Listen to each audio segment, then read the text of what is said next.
मैं एक जवान लड़की थी। जब पहली बार शादी करके ससुराल गई तो मेरा पति कमरे में नहीं आया। अगली रात जब पानी पीने गई तो मेरा पति सास के कमरे में था। जब मुझे अजीब लगा तो एक दिन सास के कमरे में छुप गई।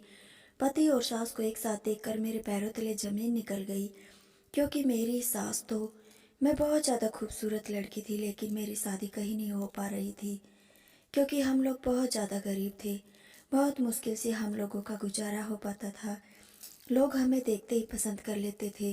जब दहेज की बात आती तो मेरा रिश्ता टूट जाता, और जब बहुत मुश्किल से एक जगह मेरी शादी हुई तो मेरी किस्मत वहाँ पर भी फूट गई।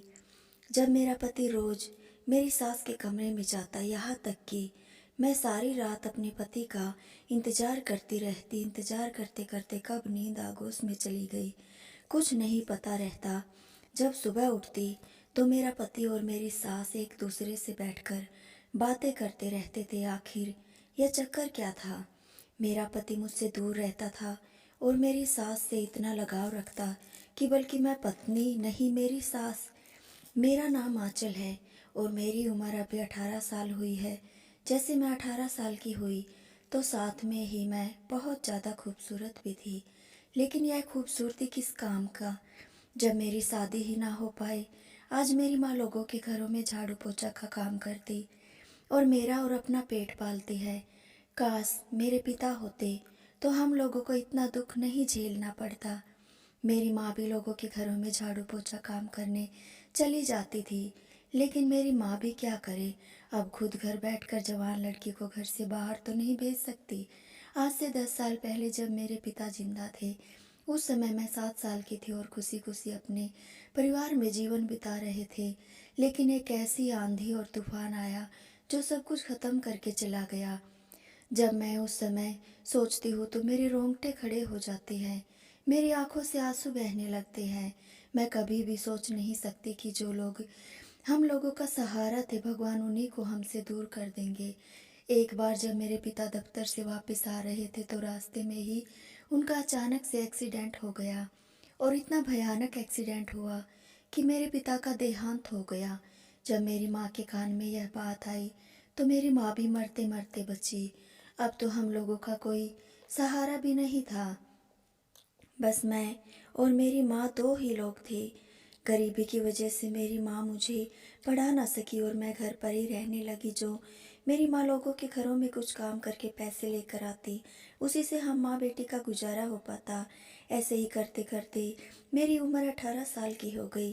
तब मेरी माँ को मेरी टेंशन सताने लगी, क्योंकि घर में जब जवान बेटी हो तो लोगों का नज़र पड़ना शुरू हो जाता है। मेरी माँ मुझे हमेशा घर से बाहर नहीं जाने देती थी। अगर बहुत मुश्किल से मेरे लिए रिश्ता आता तो लोग तो मुझे पसंद कर लेते, लेकिन अगले ही पल ठुकरा कर चले जाते थे। कहते कि जब दहेज नहीं है तो क्या करने के लिए रिश्ता अपने घर पर मंगवा लेते हो। अब मेरी माँ दहेज कहाँ से ला कर देती, क्योंकि थोड़ा बहुत पैसा पाती है, उसी से हम लोगों का गुजारा होता है, तो हम दहेज कहाँ से भला देंगी। मैं तो बस यही सोच रही थी, भगवान ने हम माँ बेटी के किस्मत में क्या लिखा, क्या हम लोगों का दुख उन्हें देखा नहीं जाता। कम से कम मेरे पिता के साथ इतना बड़ा अनहोनी ना किया होते तो शायद आज हम माँ बेटी इतने दुख नहीं झेलते। काश मुझे ही लड़का बना भेजते, अपनी माँ का सहारा बनती ना कि बोझ। हम मानते हैं औलाद बोझ कभी नहीं होते, लेकिन क्या करे, होता तो वही है जो भगवान को मंजूर रहता है। मैं तो ज़्यादा कुछ नहीं कर सकती थी, बस माँ के कामों में घर का हाथ बटा लेती थी। एक दिन मेरी माँ से कहा, माँ मुझे भी आपके साथ काम पर चलना है, मैं घर पर अकेली बोर हो जाती हूँ। सोचा है कि आपके साथ कुछ काम करके पैसा ज़्यादा मिल जाएगा तो हम लोगों का और भी अच्छे से गुजारा हो पाएगा। लेकिन मेरी माँ हमेशा डरती रहती थी कि अगर किसी की नज़र मुझ पर पड़ जाए तो पता नहीं वह मेरे साथ क्या करे, क्योंकि मैं बहुत ज़्यादा खूबसूरत थी। गोरा रंग रूप नाक नक सब कुछ बहुत अच्छा था। यूं ही इसी तरीके से वक्त गुजरता रहा। जब मैं 18 साल की हो गई तो मेरे रिश्ते आने शुरू हो गए थे। लेकिन जब पहली बार मेरा रिश्ता आया तो उनके मुंह से ऐसी बात निकली कि लड़की तो मुझे बहुत पसंद है, लेकिन पहले यह बता दो, दहेज कितना दोगे और सामान में क्या क्या मिलेगा। लड़का लड़की की माँ के मुंह से ऐसी बातें सुनकर तो मैं बिल्कुल पानी पानी सी हो गई। कुछ पल के लिए मैं सदमे में चली गई और सोचने लगी कि हम लोगों का एक वक्त खाना इतना मुश्किल से हो पाता है, और जब दूसरा दिन निकलता है तो हम लोग सोचना पड़ता है कि आज क्या कहेंगे। और इन लोगों की इतनी बड़ी बड़ी बातें सुनकर मेरी माँ का दिल उदास हो गया। मेरी माँ बिल्कुल मायूस होकर रह गई।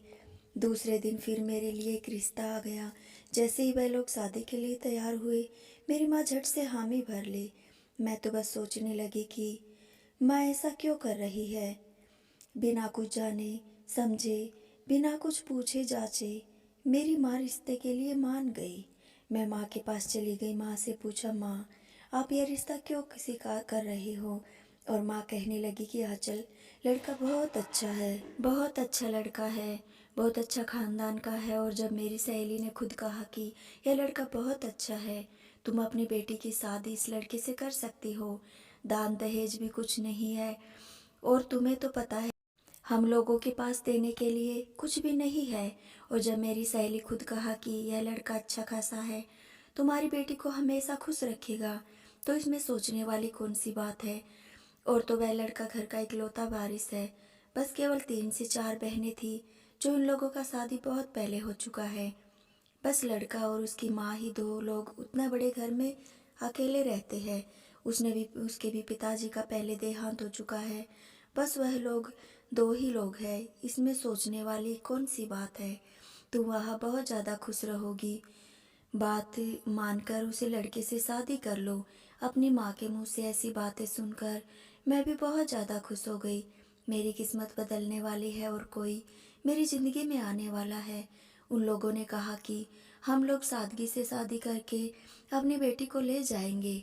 आप लोग दहेज वगैरह की टेंशन मत करना। हमारे घर में भगवान का दिया हुआ सब कुछ मौजूद है।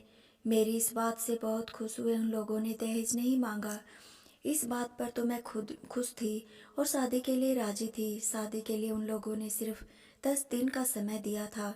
इतना जल्दी शादी करना भी कुछ समझ में नहीं आ रहा था। आखिर इन लोगों को शादी करने के लिए इतनी जल्दी क्यों हो रही थी। फिलहाल जैसे तैसे करके शादी हो गया और मैं उन लोगों के घर पहुंच गई। अब जैसे घर में दाखिल हुई, जो नज़र मेरे सामने था उसे देखकर तो मैं सोच भी नहीं सकती थी कि घर इतना बड़ा होगा और साथ में खूबसूरत भी होगा। अगले ही जब मैं अपने कमरे में गई तो वह भी अच्छा सजा हुआ था। एक लम्हे के लिए अपनी किस्मत पर यकीन नहीं आ रहा था कि मेरी किस्मत में ऐसा कुछ लिखा था। तो मैं फूला नहीं समा रही थी। मेरे पति बहुत अच्छे इंसान थे। मेरी सास भी मुझे बहुत ज़्यादा मानती थी, बहुत अच्छे से मेरे साथ आती थी, प्यार भरी मुझसे हर वक्त बातें करती रहती थी।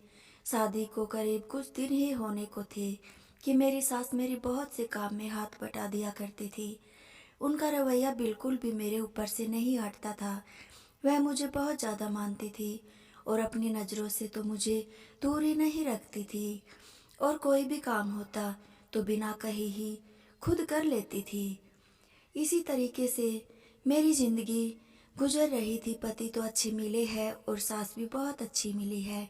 जितनी तारीफ उन लोगों की सुनी थी उससे भी कहीं ज़्यादा मेरा परिवार अच्छा था। मैं भी खुश थी। लेकिन एक बात मुझे बहुत अजीब लगती थी। मेरी सास रोज़ मुझे गिलास में दूध लेकर आती और वह अपने ही सामने मुझे पीने को कहती। जब तक मैं वह दूध नहीं पी लेती तब तक मेरी सास मेरे सामने से दूर नहीं हटती थी। जब सुबह मेरे पति घर से बाहर जाते तो थोड़ी देर के बाद मेरी सास भी घर से बाहर चली जाती थी। लेकिन मैंने आज तक कोई सवाल जवाब नहीं किया था। लेकिन यह रोज रोज का होता हुआ देखकर मैं बहुत ज़्यादा परेशान रहने लगी थी। एक दिन मैंने पूछा तो बोली कि मेरी एक दोस्त है, हमारे घर से थोड़ी दूरी पर ही रहती है, उनके पास चली जाती हूँ। इस बात पर मैंने यकीन कर लिया। अब मैं इसे बिल्कुल भी नहीं पूछती थी इस बात पर कि क्यों काम करती थी और मुझे कोई काम नहीं करने देती थी। वक्त ऐसे ही गुजरता रहा। एक दिन वह भी आया जब मुझे पता चला कि मैं माँ बनने वाली हूँ। मैं बहुत खुश थी। मेरे पति भी बहुत खुश हुए और सबसे बढ़कर मेरी सास बहुत खुश हुई। उन्होंने मेरा बहुत अच्छे से ख्याल रखा। मुझे यह महसूस नहीं होने दिया कि मेरी माँ मेरे पास नहीं है। मेरी सास कभी यह एहसास नहीं होने दिया कि मेरी माँ मेरे पास नहीं है। वो मेरी माँ से बढ़कर मुझे प्यार करती थी। और तो और वह मुझे रोजाना रात में खाना खिलाकर दूध का गिलास अपने हाथों से भरकर पिलाती, और जब तक मैं सो न जाऊं तब तक वह मेरे पास बैठकर मेरे सर पर हाथ फेरती रहती। एक महीना ऐसे ही गुजर गया। एक दिन अचानक मेरी तबीयत खराब हो गई। मेरे पति मुझे अस्पताल लेकर गए। तबीयत इतनी खराब हो गई कि अपना बच्चा खोना पड़ा। बच्चों के दुख में एक हफ्ता बिस्तर पर ही पड़ी रही। मेरे पति ने मुझे बहुत संभाला, मुझे बहुत दिलासा दी। मेरी सास ने भी मेरा बहुत ख्याल रखा। एक हफ्ते बाद वापस पहले की तरह मैं अपनी ज़िंदगी में वापस आ गई। वक्त गुजरता गया। मैं भगवान से बहुत मिन्नत करती रहती थी, मुझे एक बार फिर से मेरी उजड़ी हुई गोद को खुशियों से भर दे, मेरे आंचल में बच्चे की खुशियाँ दे दे। मेरे पति भी मुझे बहुत दिलासा देते, भगवान पर भरोसा रखो, सब कुछ ठीक हो जाएगा। कुछ दिन बाद फिर भगवान ने मेरी दुआ सुन ली। मैं फिर से गर्भवती हो गई। मेरी खुशी का ठिकाना नहीं था कि मैं फिर से माँ बनने वाली हूँ, और अगले ही पल फिर मेरे ऊपर दुखों का पहाड़ टूट पड़ा। मेरा बच्चा इस दुनिया में ना रहा। ऐसा ही करते करते 5 से 6 बार मैं गर्भवती हो गई, और मेरा बार बार बच्चा इस दुनिया में आने से पहले ही चला गया। और अब मैं बिल्कुल भी परेशान हो गई थी। मुझे कुछ भी समझ नहीं आ रहा था कि मेरे साथ यह सब क्या हो रहा है। लेकिन हैरत की बात यह थी कि मेरे पति और मेरी सास का व्यवहार में जरा भी बदलाव नहीं आया। मैं बहुत ज़्यादा हैरान थी, परेशान रहने लगी कि दिन यूं ही गुजरे रहे। मेरी तबीयत हमेशा खराब रहने लगी, और हर वक्त यही सोचती रहती कि आखिर मेरे साथ यह सब क्यों हो रहा है। और सबसे बड़ी हैरानी की बात तो यह थी कि मेरे सास का रवैया भी मेरे काम नहीं हो रही था। 3 से 4 बार प्रेग्नेंट हो चुकी थी, लेकिन हर बार मेरा बच्चा इस दुनिया में आने से न रहा। मैं अब दिमाग तौर पर बीमार रहने लगी, तबीयत हर वक्त ख़राब रहने लगी। कुछ समझ नहीं आया कि मेरे साथ हो क्या रहा है और क्यों हो रहा। वैसे तो मैंने सास ने मेरा बहुत ख्याल रखती थी। जब मैं उनसे कहती कि मुझे दाई चाहिए तो वह मुझे जाने के बजाय खुद डॉक्टर के पास चली जाती और मुझसे कहती कि मेरी बेटी तुम बाहर मत जाया करो, ज़माना बहुत ख़राब है। दिन ब दिन ऐसा महसूस होने लगा कि मैं बिल्कुल भी अकेली रह गई हूँ। सब कुछ अजीब सा हो गया था। यह ऐसा लगता था जितनी तेज़ी से खुशी की लहर मेरी ज़िंदगी में आई थी, उतनी ही तेज़ी से यह मेरी ज़िंदगी से जा रही हो। एक दिन मेरी ज़िंदगी में एक ऐसा मोड़ आया कि मेरे रोंगटे खड़े हो गए। मैंने तो कभी सपने में भी नहीं सोचा था कि यह सब मेरी ज़िंदगी में आने वाला है। मैंने अपने पति को अपनी सास की बातें करते सुना था। मेरी आंखों और कान इस लम्हे को देखने और सुनने के काबिल नहीं थे। हुआ कुछ ऐसा था कि मेरी सास रोज की तरह मुझे दूध पिलाकर और सोने के लिए कहकर चली गई। मेरा पति हमेशा काम से देर रात को ही घर वापस आते थे, और मेरी सास मेरे पति को खाना वगैरह खुद ही देती थी। शादी के पहले दिन से आज तक यही मालूम था। उसे दिन भी यही हुआ था। मैं सो गई थी। अचानक से मेरी आँख खुली। मैं पानी पीने के लिए कमरे में बाहर आई। सर चकरा रहा था, लेकिन मैं फिर धीरे धीरे किचन में चली गई, और जैसे ही कमरे में वापस आ रही थी कि अचानक हंसने की आवाज़ मेरे कानों में पड़ी। आवाज़ मेरी सास के कमरे से आ रही थी। मैं कमरे के पास गई और कुछ सुनने की कोशिश करने लगी। जैसे ही मेरे कानों में मेरे पति के हंसने की आवाज़ आई, मेरे कहने लगे कि थोड़ा धीरे बोलो, नहीं तो आंचल जाग जाएगी। जब मेरी सास की आवाज़ मेरे कान में पड़ी तो उधर भी मैं यही सुना कि तुम फिक्र मत करो, उसके दूध में नींद की दवाइयाँ देकर सुला दिया है, वह नहीं जागेगी। यही बात करके दोनों लोग तेज तेज से हंसने लगे। मुझे अपने कानों पर यकीन नहीं हो रहा था कि आज तक मैंने जितनी भी गोलियां खाई थी वह सब नींद की गोलियां थी। तभी मुझे सुबह से पहले एक बार फिर होश नहीं आ रहा था। मैं सदमे में थी, यह लोग मेरे साथ क्या कर रहे हैं। मैं उनकी और उनकी बातें सुनने की कोशिश अगले दिन उठी, और यह बात किसी को भी पता नहीं होने दिया कि मैं उनकी बात सुन चुकी हूँ। फिर मुझे उन लोगों पर शक होने लगा कि दिन ऐसे ही गुजर गया और रात हो गई। रोजाना की तरह मेरी सास दूध में दवाई लेकर मेरे कमरे में आई। मैंने उनका ध्यान थोड़ा भटका, मैंने गोली छुपा दी और उनको यह महसूस कराया कि मैं गोली खा चुकी हूँ, और फिर जल्दी से नींद का नाटक करके लेट गई। थोड़ी देर में मेरी सास उठकर अपने कमरे में चली गई। जैसे ही मेरे पति घर आए, सीधा उनके कमरे में चले गए। कुछ देर बाद फिर उन दोनों के हंसने की आवाज़ आने लगी। मैं धीरे से उठी और उनके कमरे से बाहर कान लगाकर उनकी बातें सुनने लगी। लेकिन आज तो मैंने सुना, हे भगवान, मेरे पति और मेरी सास, जिसका नाम हीना था, हीना, मुझे लगता है कि यह भी बच्चा पैदा नहीं कर सकेगी। क्या फ़ायदा हुआ मुझे दूसरी शादी करने का? तुमसे औलाद नहीं हो रही, इसलिए तुमने मेरी दूसरी शादी करवाई। अब मैं क्या करूं? मुझे हर वक्त इस हाल किसी भी तरह बच्चा चाहिए। हीना बोली, मैं अपने पति की एक और शादी करूंगी, देखना वह आपको बच्चा जरूर दे देगी। फिर मेरे पति बोले, तो फिर इस औरत का क्या फ़ायदा? हीना बोली, यह तो ऐसे ही मर जाएगी, तुम इसकी चिंता मत करो, मेरे पास इसका भी इलाज है। तो इस बात पर दोनों खूब खिलखिलाकर हंसे। यह सब कुछ सुनकर तो मेरे पैरों तले से जमीन निकल गई। मैंने तो कभी ऐसा नहीं सोचा था कि जिस औरत को मैं अपनी माँ सास का दर्जा दे रही थी, वह तो मेरे पति की पहली बीवी निकली। यह सब मेरे साथ हो रहा था, मुझे कुछ भी समझ नहीं आ रहा था। मेरा शरीर बिल्कुल भी ठंडा पड़ गया था। मैं फौरन ही अपने कमरे में चली गई और अंदर से दरवाज़ा बंद करके फूट फूट कर रोने लगी। बस मैं यही सोचने लगी कि आखिर यह सब मेरे साथ कैसे हो गया। आखिर मैंने किसका क्या बिगाड़ा था जो मुझे इतनी बड़ी सज़ा मिल रही है। अब मुझे अपने आप से नफरत होने लगी थी। बस मैं भगवान से दुआ कर रही थी कि हे भगवान, मुझे अब इस दुनिया से उठा ले। यही सब सोचते हुए मेरी आंख लग गई। जब सुबह नींद खुली तो मेरा पति घर से बाहर जा चुका था।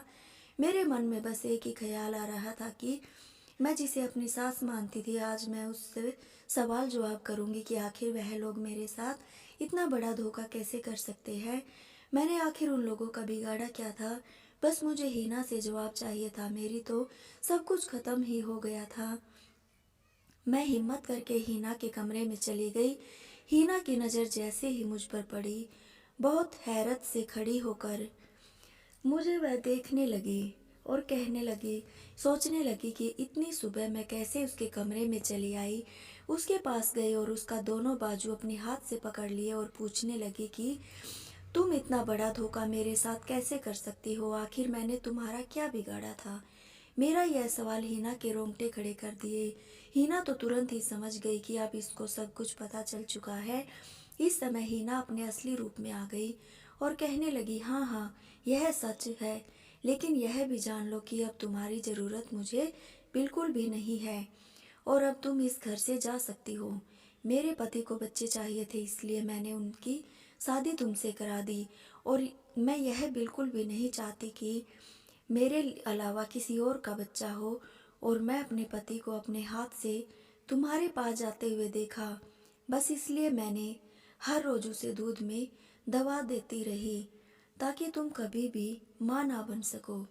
और जब तुम यह भी जान लो कि अब तुम बहुत ही जल्द ऊपर जाने वाली हो, अब मैं तुम्हें मार डालूंगी, तुम्हें जिंदा नहीं छोड़ूंगी। और वैसे भी तुम अपने आप को देख लो, वह दवाई का असर तुम्हारा शरीर वैसे भी आधा तो खत्म हो चुका है और जो थोड़ा बहुत बचा है वह मैं खत्म कर दूंगी। मैंने भी गुस्से में हीना को पकड़ के झंझोर दिया, तुम क्या मुझे मौत दोगी? वह तो सब भगवान के हाथों में है, जब जो चाहे जिसके साथ चाहे सब भगवान ही करते हैं। और वैसे भी मैं जीना नहीं चाहती, लेकिन फिर भी मैं तुम दोनों को इतनी आसानी से नहीं छोड़ूंगी। मैंने अपने पाँव पीछे तरफ बढ़ाया और जैसे ही भागने की कोशिश की, उसने मेरे हाथ पकड़ लिए और दरवाज़ा बंद करने की कोशिश करने लगी। तब तक मेरी नज़र खिड़की की तरफ गई। इस खिड़की से छलांग लगाकर मैं कमरे से बाहर निकल गई, लेकिन मेरा पल्लू उसके हाथ में चला गया और उसे घसीटते हुए मुझे वापस कमरे में ले लिया और कहने लगी, तुम बहुत उछल रही हो, अभी मेरे पति को आने दो, तब मैं तुम्हें देखती हूँ। आज तुम्हें मौत की घाट ना उतार दूँ तो मेरा भी नाम हीना नहीं। लेकिन अगले ही पल मैं दोबारा से चांस पा गई और घर से निकलकर भागती हुई मैं अपनी माँ के पास पहुँच गई और जाकर अपनी माँ से सारी बात बता डाली और फूट फूट कर रोने लगी। मेरी चीखों पर चीखें निकल रही थी। मुझे मेरी माँ अपनी बाजू से जकड़े हुए मुझे समझाती रही, लेकिन थोड़ी देर बाद ही यह पता चला कि मेरी सौतन और मेरा पति इस दुनिया से चले गए हैं। वह दोनों घर से बाहर कहीं जा रहे थे कि अचानक से उनका एक्सीडेंट हो गया और उसी समय दोनों का देहांत हो गया।